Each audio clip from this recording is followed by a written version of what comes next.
The next topic in the chapter is dual nature of matter.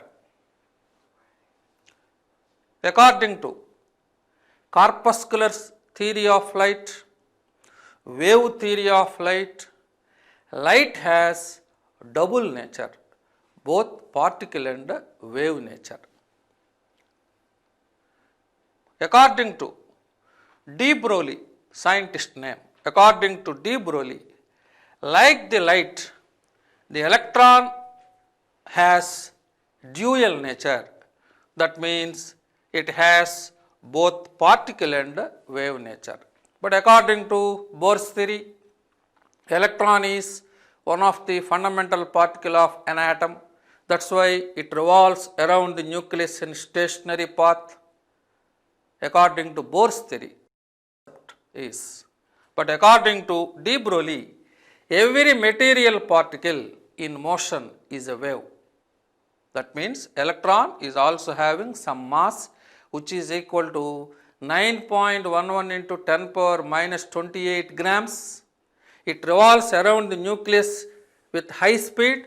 That's why, like the light, very important point in this theory is electron has both particle and wave nature. Electron has both particle and wave nature. So this is the main concept in this de Broglie's wave nature of the electron. Dual behavior of matter is nothing but de Broglie's wave nature of the electron. Remember that according to Niels Bohr's theory, electron is one of the fundamental particle of an atom only. But according to de Broglie, it has both particle and wave nature like the light. So one of the characteristic property of any type of electromagnetic radiation is that light is having some wavelength. Similarly, electron is also having some wavelength. So according to de Broglie, the wavelength of the electron lambda is equal to, very surprising statement was given by de Broglie, like the visible light, X radiation, UV radiation, electron is also having some wavelength value. According to de Broglie's theory, its value is equal to de Broglie's wavelength of the electron lambda is equal to h by mv. h by mv. This equation is known as de Broglie's wave equation. This equation is applicable to lighter mass particle like electron, because if the particle mass is very less, that particle possesses more wavelength value. If the particle mass is very high, that particle possesses very less wavelength value. So the main concept in this theory is particle shows wave nature, so it has some lambda value. That means this equation is not applicable to aeroplanes, because aeroplane is a macro body. It is having macro body. For macro bodies, lambda is very negligible. That's why this equation is applicable to micro particles like electron only, because for the electron mass is very negligible. So lambda should be more. So this the main concept in this theory is electron shows both particle nature. That's why it has some lambda value. Wavelength of the electron lambda is equal to h by mv. This is nothing but h by p, where p is known as momentum of the particle like electron. The formula used to calculate momentum is mass into velocity. Therefore, both are same. If the particle momentum is very less, that particle possesses more wavelength value.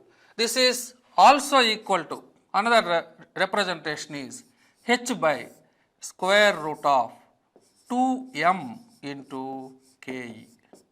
Ke means kinetic energy of the electron. So Ke is equal to half mv square. 2m into half mv square is nothing but mv. So both are same, exactly same. Equal to h by mv is nothing but h by square root of 2m into Ke. If you know the kinetic energy of the electron, mass of the electron, and it is possible to calculate its wavelength, because h is Planck's constant, its value is already known to you. And this is also equal to h by square root of 2m into EV, 2m into EV, where m is mass of the particle like electron, E is equal to charge of the electron in ESU if you want to calculate the lambda in centimeter, and V is equal to potential difference. Potential difference means electrical current difference in between the two fixed points is known as potential difference. If you know the potential difference between the two, that means electrical potential difference between the 2 points, and mass of the electron is already known to you, charge of the electron is already known to you, h is universal constant. Now with the help of this expression, it is possible to calculate wavelength of the microparticle like electron. So very important point in this theory is, like the light, electron has dual nature. That means both particle and wave nature. And very important point is, this equation is known as de Broglie's wave equation. This is significant. That means this equation is applicable to lighter mass particle like electron only, because if the particle mass is less, it shows more wavelength value. Now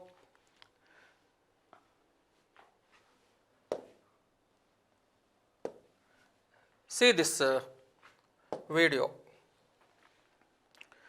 This is the photograph of de Broglie. Pronunciation is de Broglie. The main difference between Bohr's theory and de Broglie's theory is, according to Bohr, electron is one of the fundamental particle of an atom, but according to de Broglie, it has both particle and wave nature. So that is the main difference between these two theories. That's why electron revolves around the nucleus in the form of a stationary wave like that. That is the concept was given by, this is the wave propagation of the electron around the nucleus. According to Bohr's theory, electron shows only particle nature. Here the electron shows both particle and wave nature also. That's why de Broglie's wavelength of the electron, lambda is equal to h by mv. Now derivation of that equation is, according to Einstein's mass energy equivalence equation, E is equal to mc square, where m is mass of the photon, c is equal to velocity of the light. So light has double nature. According to Einstein's theory, energy can be converted into mass and mass can be converted into energy. According to Planck's quantum theory, it is already known to you, E is h nu, where h is Planck's constant and nu is equal to frequency of the radiation. Now both are energy quantities. This is according to Einstein's concept. Energy can be converted into mass and mass can be converted into energy. Very basic concept according to Einstein about the energy calculation. According to him, energy and mass are convertible. And this is also one of the basic concept proposed by Max Planck. So both are energy quantities. So equate them. mc square is equal to h nu, but nu is equal to c by lambda. Substitute c by lambda value in this representation.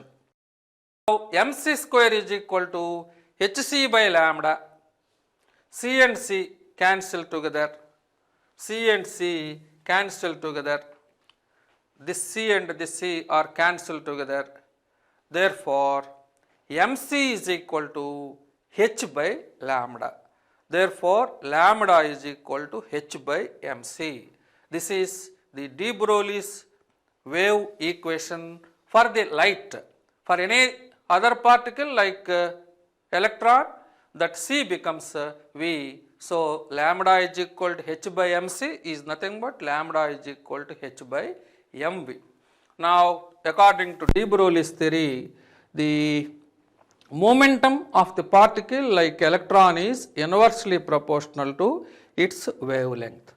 Mass into velocity is nothing but momentum p. So the momentum of the particle and wavelength of the particle like electron are inversely proportional to each other. So based on Einstein's concept and Planck's quantum theory, the de Broglie's wave equation is 100% correct, because those two theories are basic theories in science. That's why de Broglie's assumption is 100% correct. Now the next one is quantization of angular momentum of the electron. Quantization of angular momentum of the electron. According to Bohr's theory, quantization of angular momentum of electron means mvr is equal to n into h by 2 pi. This is one of the major defect in Bohr's theory. He proposed that formula mvr is equal to n into h by 2 pi, but this is one of the limitation in that theory, and that can be rectified by using de Broglie's wave nature of the electron. See here, according to Bohr's theory, the angular momentum of electron mvr is equal to n into h by 2 pi, where values of n is equal to 1, 2, 3, 4, but not fractional values for n. 1, 2, 3, 4, 1 into h by 2 pi, 2 into h by 2 pi. Now this is the meaning of quantization of angular momentum of the electron according to de Broglie's theory. So according to Bohr's theory, the angular momentum of the electron is quantized. Now according to de Broglie's theory, the angular momentum of the electron is also quantized. According to him, the electron revolves around the nucleus in the form of a stationary wave like this. And same concept was experimentally explained by using Davison and Germer's experiment. According to them also, electron shows both diffraction and interference properties. So this is the, so up to now de Broglie's wave equation is lambda is equal to h by mv, or lambda is equal to h by p. Based on this equation, first problem on this topic is, what will be the wavelength of a ball of mass 0.1 kilogram, 0.1 kilogram moving with a velocity of 10 meter per second. Here mass of the ball is given in MKS system, and the velocity is also given in MKS system. Now apply the de Broglie's wave equation. Lambda is equal to h by mv. In MKS system, value of h is equal to 6.625 into 10 power minus 34 divided by mass of the ball, which is equal to 0.1 kilogram. Remember that these two values are in MKS system. That's why substitute h value only in MKS system. That means joule into second. It is universal constant divided by mass into velocity, nothing but momentum, product of these two. Product of these two is nothing but momentum. So mass is 0.1 into velocity 10. So 0.1 is nothing but 1 by 10. So these two are cancelled together. Therefore, the wavelength of this ball is equal to 6.625 into 10 power minus 34 meters. In MKS system, wavelength of the particle is expressed in meter.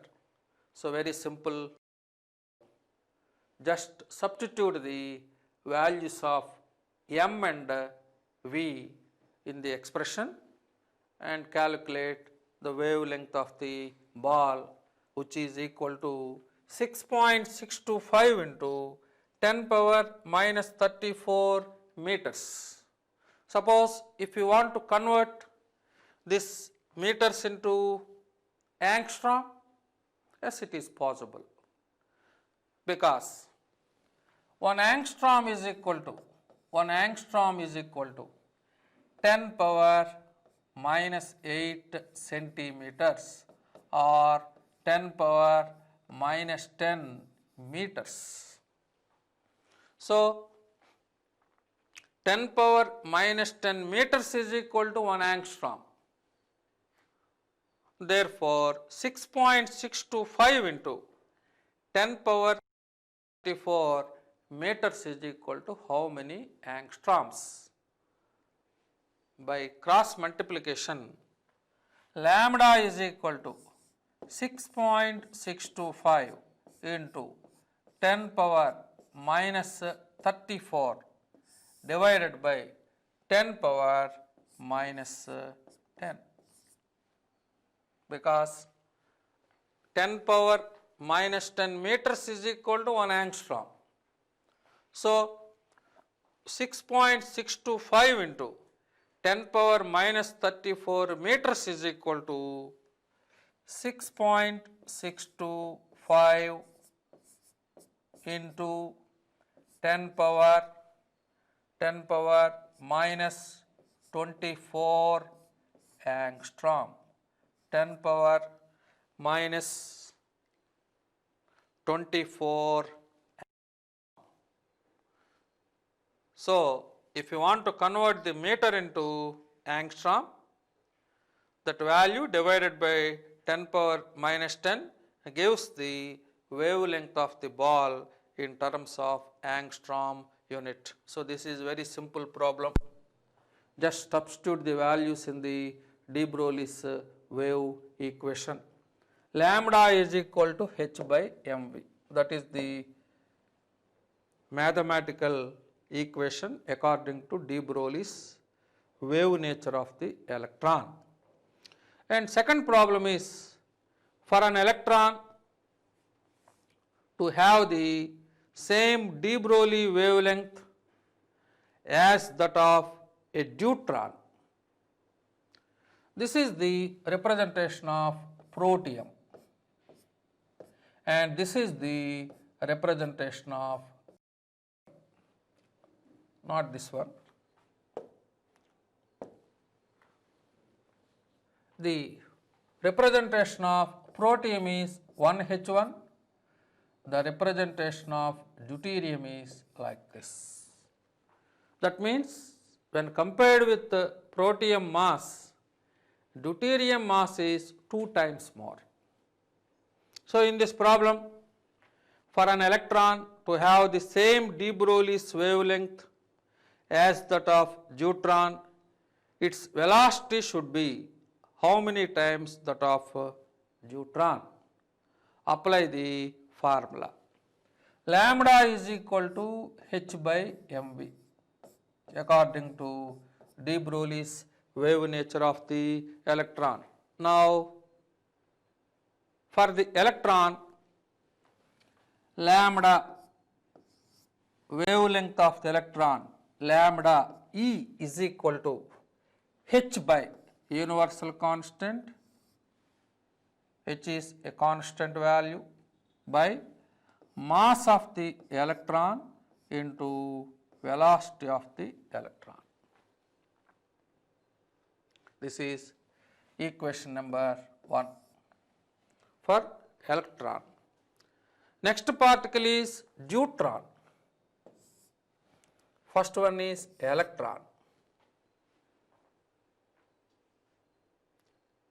Now, the wavelength of the deuteron according to de Broglie's wave equation is equal to h divided by mass of the deuteron into velocity of the deuteron.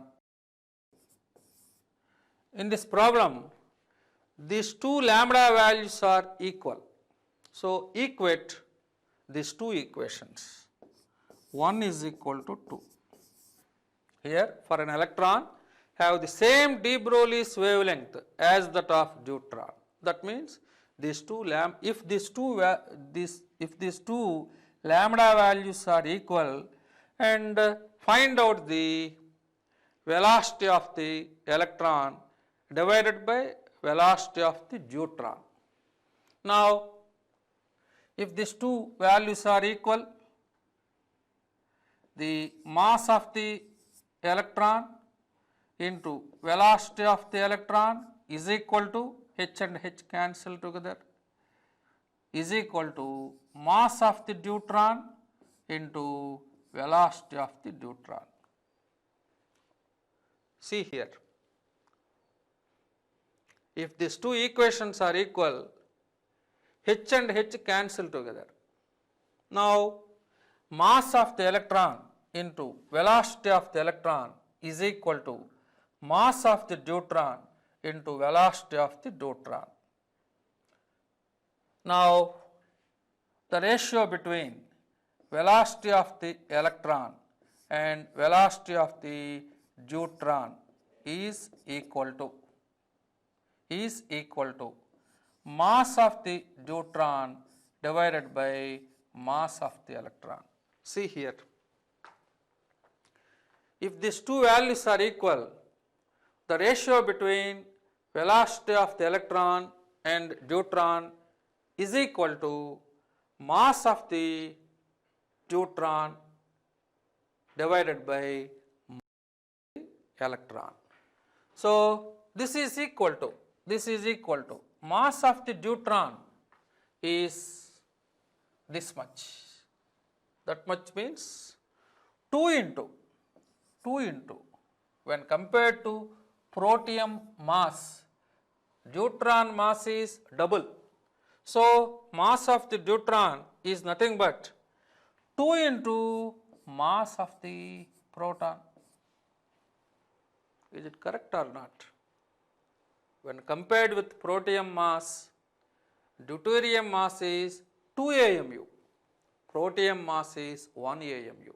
So, mass of the deuteron is nothing but 2 into mass of the proton divided by the mass of the electron is nothing but 1 by 1836 mass of the that much negligible mass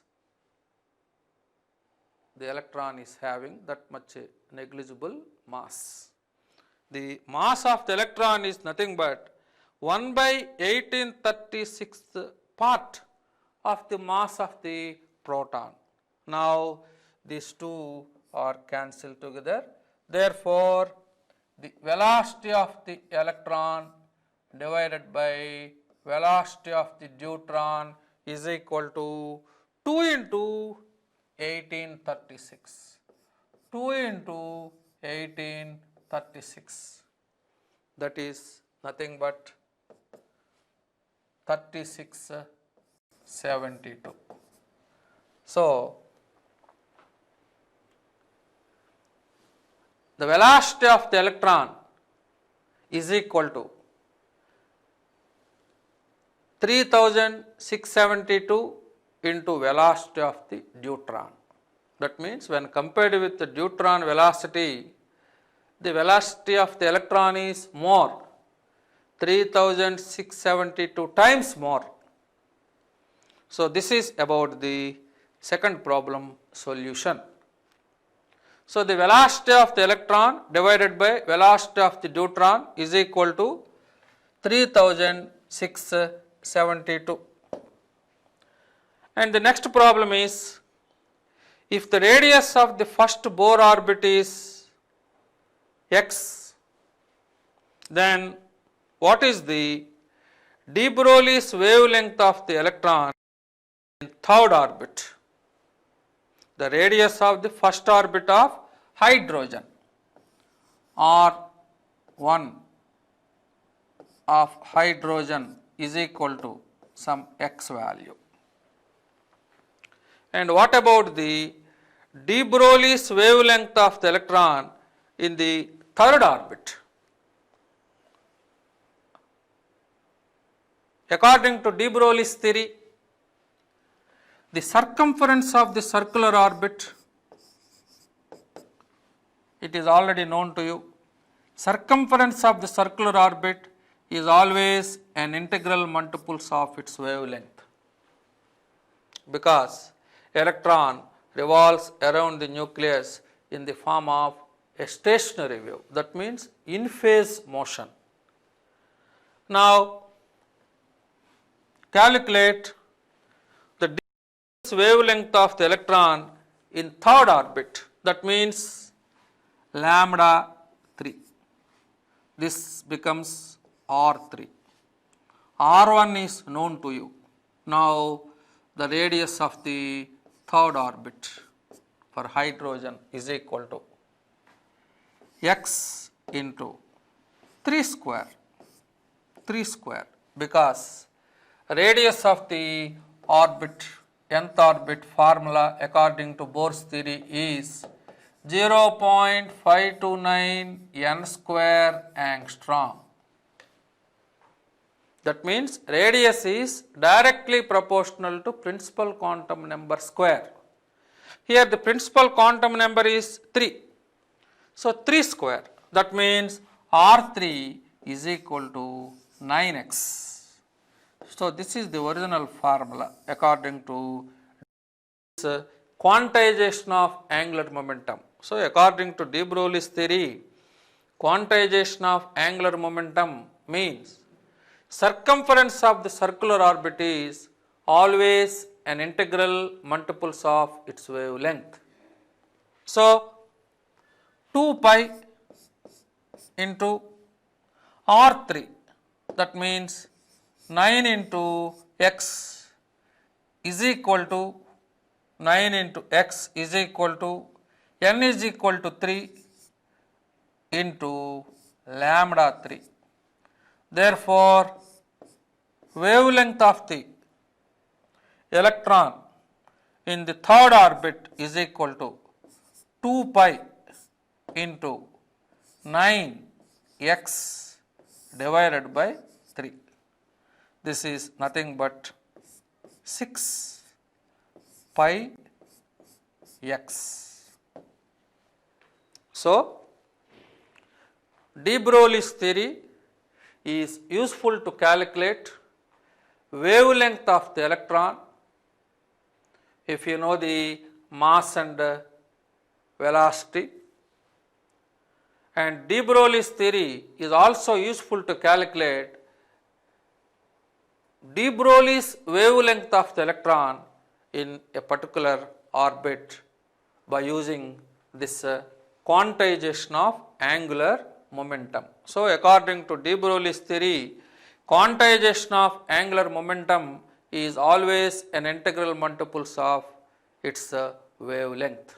So, 2 pi r is equal to n lambda is nothing but mvr is equal to nh by 2 pi.